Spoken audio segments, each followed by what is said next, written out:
car and visit as many friends as I can for like 10 or 11 days, spend my birthday out here, and then zip up the California coast and do a little bit of exploring. So I hope we can find some cool things to discover together. You know, I've never kind of taken my time on the trip from Los Angeles up to San Francisco. I've done it a couple of times, but I've always got somewhere to be, so I gotta just boom, I gotta get there. And we're not gonna do that this time. We're gonna take our time. I've got 3 or 4 days to get from here to San Francisco. So for now, it's just a little bit of suffering in traffic, in an Uber, to get to the car. I feel genuinely let down that that's not mine. Look at this thing. I don't think our Uber driver is going to be this cool. Yeah, here's our guy. It's our guy? It's our guy.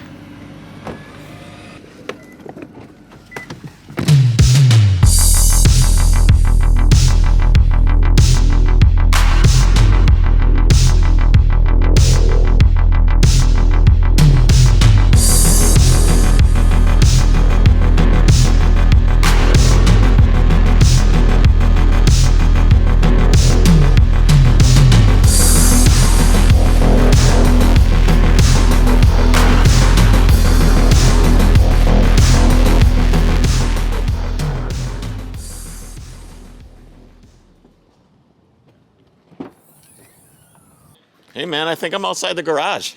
Wow, I have missed the absolute hell out of this car. I'm really excited to see it again. I feel like I'm seeing an old friend a little bit.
Honestly feels like home. It's like I've been driving it every single day. Ooh, we have a tunnel.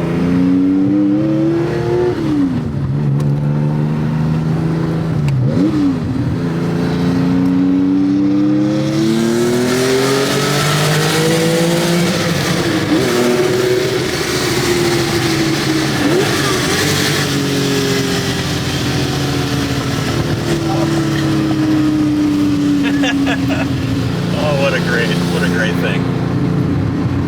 So I had this car, I had Marco from TLG look at this car. As some of you may know, I did a rally last year with some buddies of mine. And it was running okay, but there was still kind of an issue with the car, and it needed an oil change and a brake flush, and I blew up a brake line when I was out in the middle of nowhere, New Mexico. So I dropped the car with Marco at TLG, and had him kind of dial in the carbs a little bit, and we can kind of talk about that some other time. But what he did with the car, it drives way better than it ever has, and I could not be happier with giving it to him to have him take care of it. Good morning. I'm not going to get to do a lot of car stuff while I'm here, but found out about an event that's going on this morning. It's at least an hour away, which is ridiculous. Everything you do pretty much here in California is an hour away. you think it's SoCal, it's just this place that you can just go to and you can just visit people. But it takes about 10 years to get anywhere. So we're going to Sunday Steel, which is an event put on, I think, by Left Coast Cars. Pretty sweet. We're going to drive down there, see if we can meet some people, have a good time.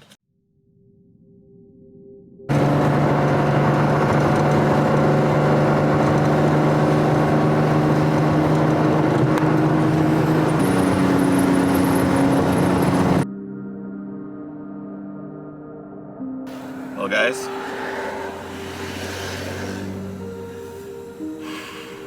this is as bad as it gets for me. The motor has blown up in the 911. I was driving and seemed pretty good till it seemed pretty bad. Just cruising along, listening to music, and yeah, let me show you what happened. I don't know how this happened. I don't know how this is possible.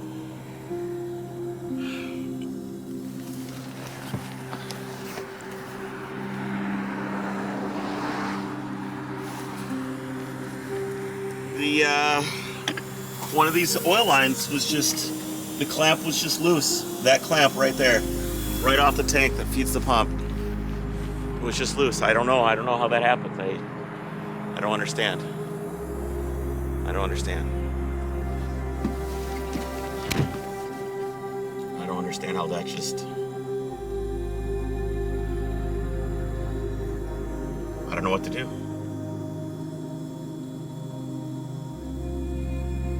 I don't know what to do.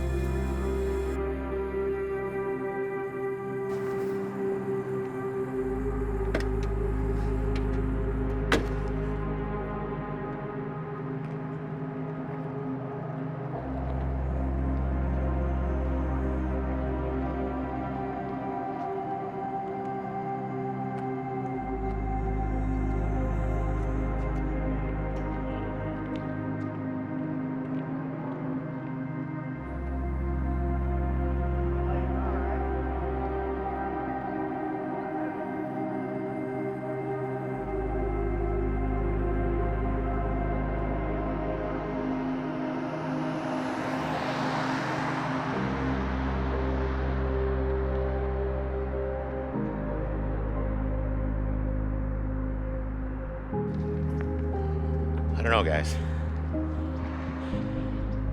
This is about as bad as it gets. This is a true fucking nightmare. Need some time to think. Come back to you guys with a solution. Come back with you guys with a solution later. I can't do this right now.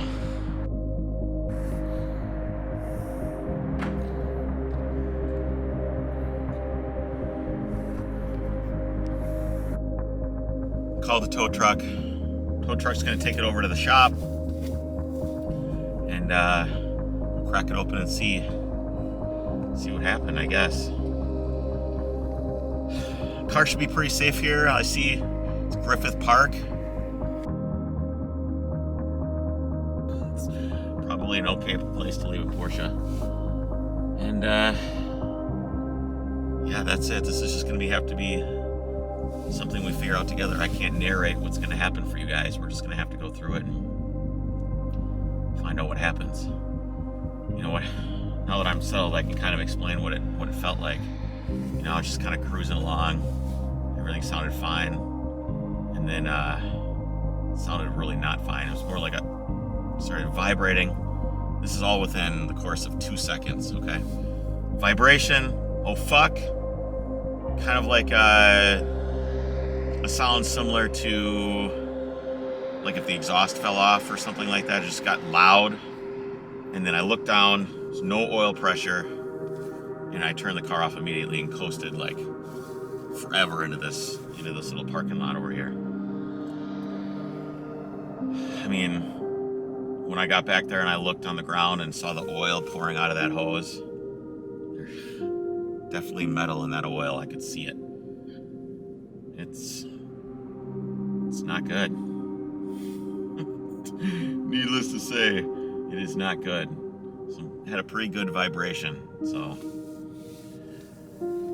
you try to stay positive. I got the crying out of the way. I did cry a little bit. I almost want to cry right now just because I don't really know. It's not like I'm certainly worried about money. I mean, this is so expensive, and I so cannot afford this. I think I just look forward to unknown experiences that I'm not having now because the car is broken. Maybe I'm just feeling sorry for myself. I think it might just be that. Poor me. There are good people in the world. I have found a rental car. Let me show you guys what we got. These are the kind of things that you can never really pay forward. They just kind of happen, and you just have to say thank you and appreciate the goodwill of others. You know, the trip could have been completely ruined, but at least now we'll get to drive around in something fun and still have a good time. I have to admit, as I get a little bit farther away from the experience of the car blowing itself up, that I feel a little bit better. You know, it can be fixed. It will be fixed. You know, we got to figure out what's going on maybe tomorrow, but for now, we'll try and push it out of our mind and enjoy ourselves a little bit. So here's our benefactor, Mr. Jason. Thank you, man. This is pretty good. We're gonna go stop over at his, what do we call it, storage land? Bat Cave. The Bat Cave. We're gonna stop by the Bat Cave and check out a car that I've always wanted to see. And I hear it cost about $1 million. $1 million in old days. It felt like $1 million. It was actually probably 50. And this is my first time in a Mark IV in years. And I can't thank you enough for letting me bomb around on it.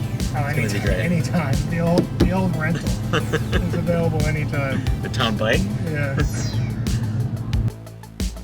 And there's nothing like the sound of an R32. It's That's just, the best part of this car. and it truly is. I mean, It makes it so much more enjoyable than it actually is.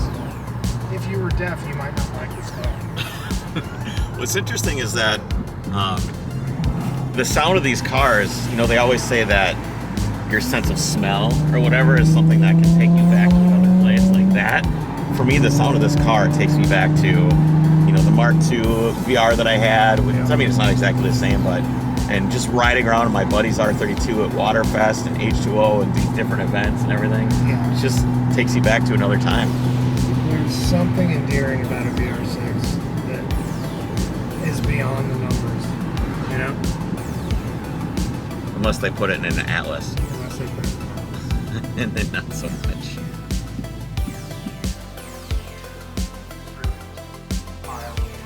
Pile of cool shit? pile of parts. It's like a pile of cool shit to me. There it is.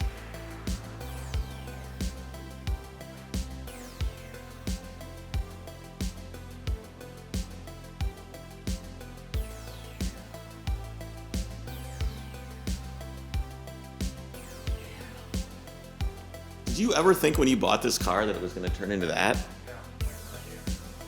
How do you get that far down the rabbit hole? That's the way pretty much every project goes. It starts off practical and you end up with, you know. I guess I should say I know how that happens. This one's gonna stay practical. What's the story with this one? Just going to be kind of a street driver? Hot street car, yeah. Yeah. So I bought this from a fellow VW enthusiast. This was actually James Pumphrey's car at one point from Donut. Okay. And then he sold it, and then I bought it from Aaron after that. And then I basically pulled it apart and painted it, and everything underneath is done. Built a motor for it, 1.9 liter, 16 valve turbo, so Nice. it'll be like 300 horsepower or something like that. So when you say regular street car, you're full of shit. But okay, that's when I think regular street car. I think you're gonna put like a PL 1.8 16 valve and just be pretty it chill. started out that way. I bought a PL 1.8 16 valve and then the project snowballed a little bit. Scope creep. Did the turbo manifold downpipe and stuff. And Riley did all the boost piping. It looks awesome. I bought a TIG welder and I'm gonna try to be really, really bad at it. I've welded, I welded this myself. It looks like it's like the worst thing on here, but Holds pressure, you're good. well, we'll see. She didn't run yet. Mild street car, okay.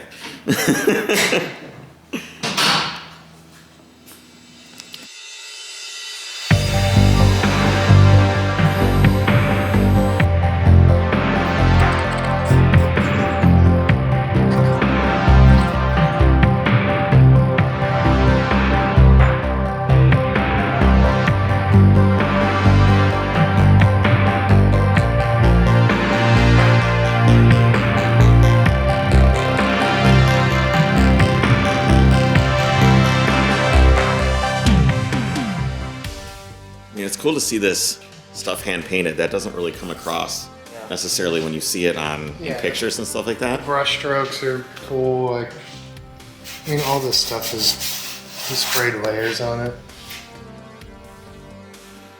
Yeah, that's really cool because you can imagine it being just vinyl.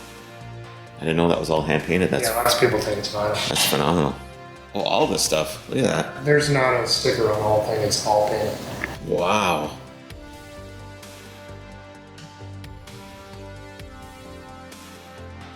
What was the thought behind that? Because obviously the vinyl is the easy choice. Honestly, I just, how it all happened was Nico, Ornamental Conifer, the artist, I approached him about doing some skateboards for Rotiform to do a logo basically in his style. He's known for kind of this style of lettering. And that snowballed into, let's paint your car and have a party about it. So 2018, I gave him the car, and like 4 months later, three months later maybe, I showed up. I hadn't seen any stage of it. Right. I gave it to him all white. I said, do your thing. And we kind of brought it to SEMA like this that year. So So you didn't know what he was going to be doing. He didn't know what he was going to be doing. Okay. He thought about it, looked at it, and sat with the car for a long time. And what's the this obviously has a philosophical note, right? I think it's meant to be a conversation starter. Lots of people thought it was a real progressive message, but you can take it any way you want to, really. Yeah, whatever stripe you are, you want change, right? Yeah, things don't change until we do. I think it's a great motto. It definitely starts conversations. As evidenced by. Love it or you hate it, but it's a real car underneath, and it runs and drives, and I spent a lot. I built this in my garage when I lived in Santa Ana. This is a motor out of an old USF3 Formula car, now defunct series that was run with a Dallara chassis and a 2-liter 8-valve Volkswagen Cross Flow motor. So I bought a couple of these and sent them to Isam at Ena Engineering, and he wanted the dry sumps and I wanted to kind of build this thing. So turned it into a transversely mounted front drive instead of a longitudinal rear drive. What kind of injection is on this thing? I was wondering if it was MFI but I see injectors. Yeah, it's a standalone Life Racing ECU. All the hardware and stuff came with the USF3 motor, and it was spec'd for the series. So I basically just had to cut and notch the manifold and lay it down flat so it would fit under the hood, and then modify everything so that it would work in this chassis. And I used my own ECU versus the one that they supply. So is this a similar injection that it always would have had? No, this ECU, a buddy of mine, Franz, built it and tuned it for me. It's a real motorsport level programmable engine management, similar to Motec or Tech or something like that. It's an aluminum block. No shit. It's an aluminum 06X style block, like a newer 180 or something. Okay. So internal water pump? Yep, that's been sleeved and it's got 14-to-1 JE pistons. The head is as it was for Bertles. It makes like 190 wheel, which for a 2-valve, 2-liter is that's pretty strong. That's phenomenal for, yeah, absolutely. And where was the block made? Was that something that? It's a European, they put it in like a diesel Audi or something. Okay.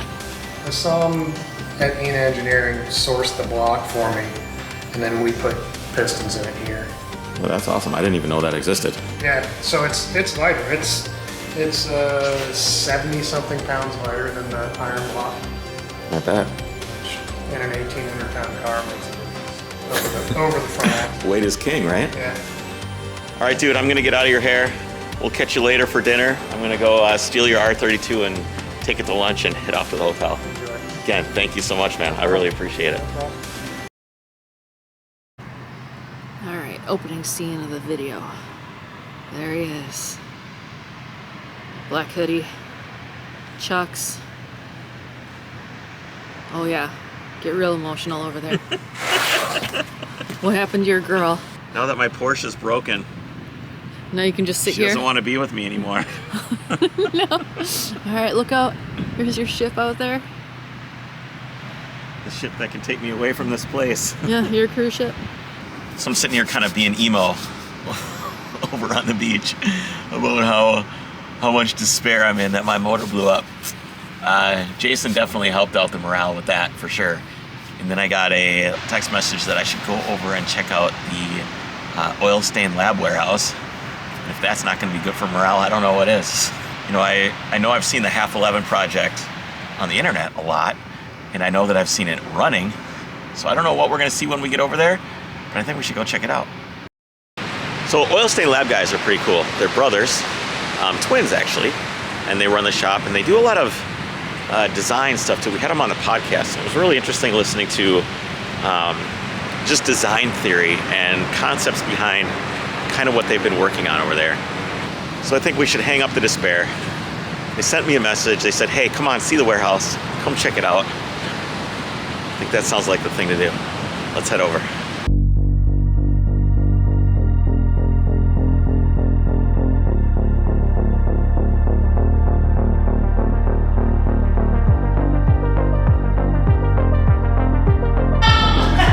Goes to gets his hat and comes back with the right swag. I like it. I love it. I love it, man. You know, you sent me a couple pictures of this thing before it was in the wild, and I've been waiting to see it. It is an absolute monster in terms of not even power or performance or anything, but just in terms of presence.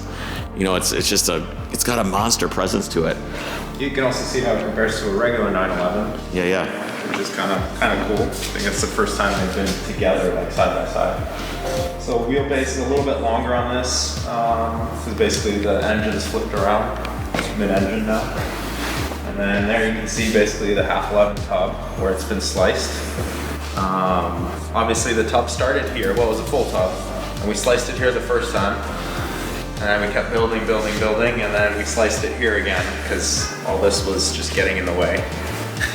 So, yeah, it still uses 911 suspension up front, although heavily modified. 911 sway bar, 935 style tubular A-arms.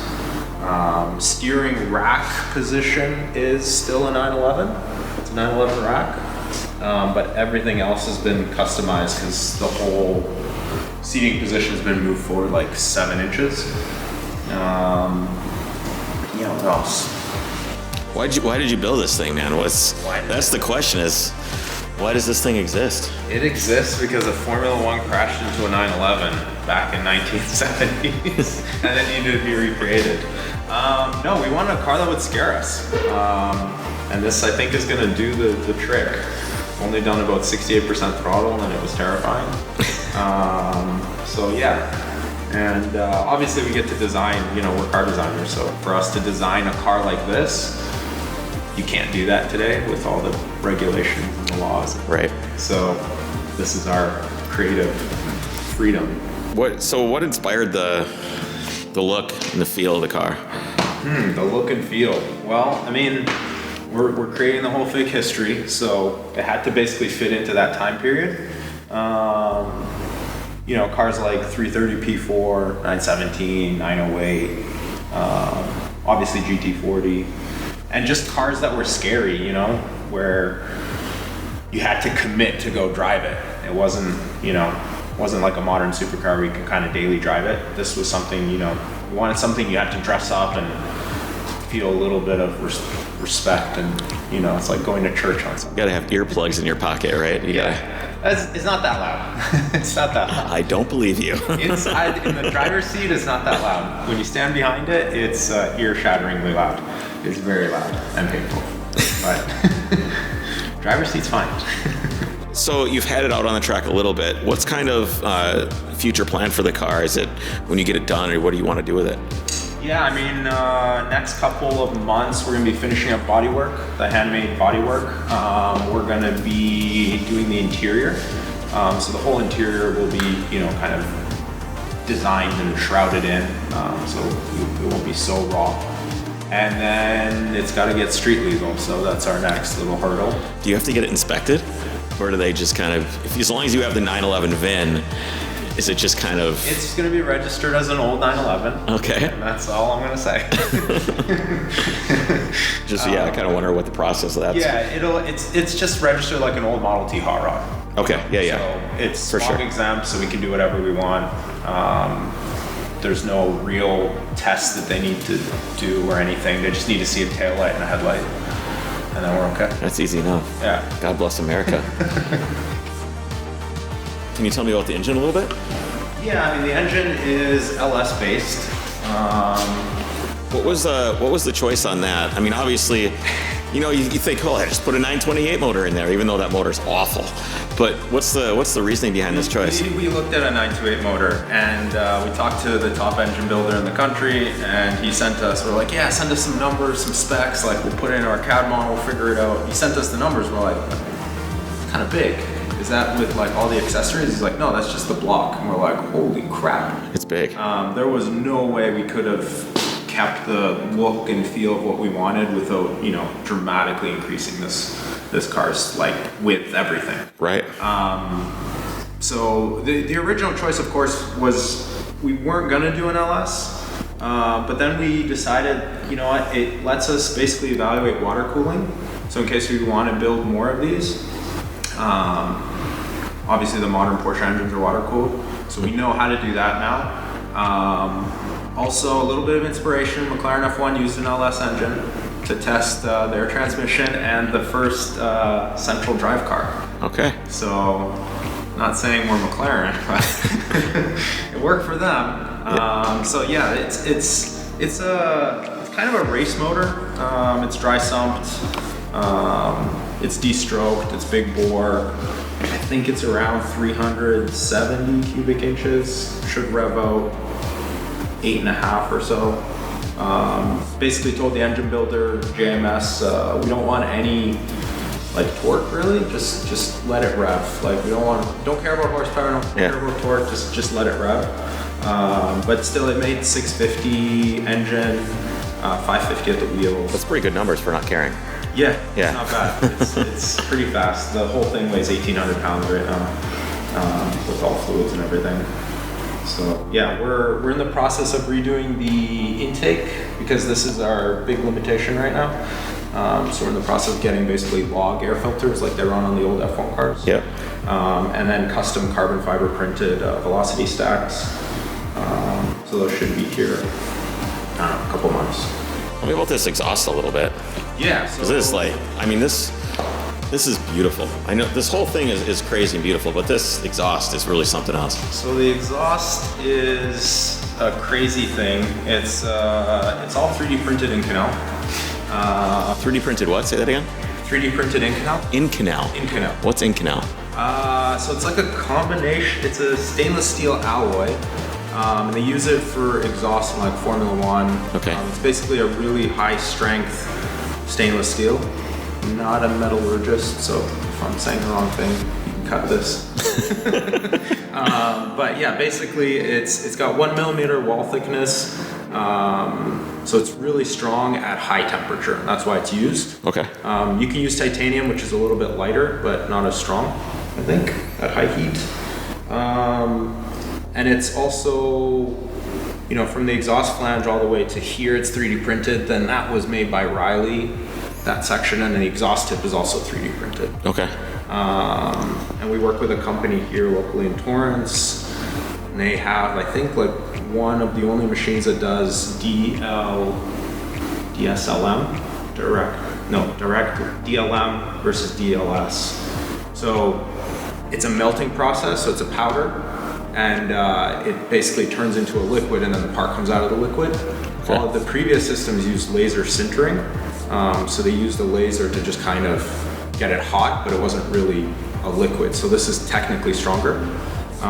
It looks like you can get everything really tight too, versus doing it all by hand and bending. It's always... Yeah, and also if you notice, the section coming out of the exhaust port is D-shaped, so it's not a circle. Oh, shit. And so if you kind of run your finger along it, you can see that by the time it gets to the collectors, it's actually a circle. So we have a variable section all the way around. You could probably use that to like make more power somehow if you're a genius. We just did it because it looks cool. Yeah, we also didn't like the look of mandrel bends because it's very geometric. Mm-hmm. And then you get the flat sections, the mandrel bend, it tends to S around a little bit. So for our designer eyes, it wasn't going to work. You want to tell me about this suspension a little bit? Yeah. I mean, it's basically inspired by sort of late 60s, early 70s Formula One suspension. So you've got these big bars here, and then 2 links there. It's all really thin. I don't know how it is strong enough, but Joe, our engineer, assures us. And obviously he builds it's basically a carryover suspension from his SV F1, which is like a 70s modernized F1 car. Sure. So the uprights are the same. Obviously the geometry is a little bit different. This is all chromoly, of course. And then, yeah, it needs to get all recoated and refinished, but we're working on that. And then these are TTX 40s from Owens. And they're actually from an Indy car. And you can see they have a little bit of a cutout on the bottom. That would be for the drive shaft. On the Indy car, on our car, it's not an issue. But yeah, they're 4-way adjustable. Never tuned a 4-way adjustable down here. Don't know how to do that. I don't either. I pretend I do. You slam your car on the ground, you just reach out and you start clicking extra firm, just all firm, just to 10. So we'll get someone with a little more experience in there to tune it. It's amazing that the more complicated things get, you want to be like, yeah, I did the suspension myself. But when you get into a world like this, there's just no way to have the knowledge that somebody else has after doing it for 40 years. Totally. You know, it's just not possible for us to understand. Even if we read a book or watch a YouTube video of somebody doing it, we're never going to be able to figure that out. This is so far away from what conventional thought process is on going fast or whatever, right? This is almost like what was fast, 40 years ago. Right. Not necessarily what they do today. Dude, thanks for letting me check this out. Yeah, no problem. I appreciate it. Thanks for swinging by, man. Yeah, I hope to see you on the rally next year. Hell yeah. Well, here we are, back in Minnesota. And wow, how did we get all the way here from Oil Stain Lab without recording anything else while we were in California? I got sick. I got really sick while I was out there. I think I got food poisoning mixed with COVID. It was brutal. It was absolutely brutal. I had no energy to film anything or do anything for a few days. Ruined my birthday. Didn't get to hang out with anybody I wanted to get to hang out with other than Oil Stain Lab guys and Jason. Just basically crashed for the rest of the trip, and which means I didn't get to go look at my car again because I didn't want to, end up throwing up on somebody's floor. Which means I didn't end up going to look at my car again or anything. So I just wanted to give you guys a heads up on the status of the car, because everybody's wondering, and I just kind of got gotta tell you guys what's up, is that oil line did fail. It did slip off there. No idea how. I'm not sure if it got caught on something on the road. It got yanked off. I have no idea. Wasn't particularly loose, the clamp. I know that obviously it could have been tighter. I still don't understand. You know, you drive 10, 20, 30, 40,000 miles with no issue whatsoever, and then there you go. But I guess that's just how things are. You know, that collar that's on there normally fails, and you just peel it off and put a clamp on there, and it's usually okay. For future reference, I'm just gonna replace that line. The car itself is still with Marco at TLG, and as I mentioned earlier in the video, the car had just been at his shop, and kind of the thing I did at first was I said, hey man, I got like 5 miles down the road, and look at this shit that happened. And Marco's a stand-up dude, and I called him up and I said, I can't possibly fathom how this could be your fault. The shop didn't touch that oil line, didn't have anything to do with that oil line, but it happened. The car is still at TLG, and I think what we're gonna do is we're just gonna have to wait and see. And I'm gonna kind of leave it open-ended right now. I don't know exactly what I'm gonna do. I have not decided. It's a very, very expensive proposition, and it's gonna take a little bit of it's gonna take a little bit of searching to see what we can do. Obviously, the cheapest thing to do is gonna be to rebuild it here, or maybe we can work something out with Marco. I'm not sure. Have him rebuild it at the shop there. I'm just not sure. I don't know exactly where things are gonna go yet. I wanted everybody to know that, that was not his fault. And I know a lot of people knew the car was there, and we're probably wondering, and no, it had nothing to do with Marco. It's just an absolute stroke of horrible luck, and then that kind of stuff just happens, and that's a big live and learn moment right there. But hey, I got 70,000 miles out of that motor with how I drive it. Honestly, still pretty good. Next week, we're going to be talking about the half trooper again, and getting the motor bolted up to the transmission. We've got some Mercedes stuff we can do. We've got some motor stuff we can do. Lots going on, so I'm really looking forward to that. Plus, hey, we got that new film coming out on February 1st, so you guys are gonna have to look forward to that. Anyway, still a little bit low morale, feeling a little bit under the weather yet, but we're back home. We got enough projects here to keep us busy for at least the rest of winter. We will see you guys next time. Hit that subscribe button, hit that like button if you haven't. I would really appreciate it. That does really, really help out, and we will see you next week.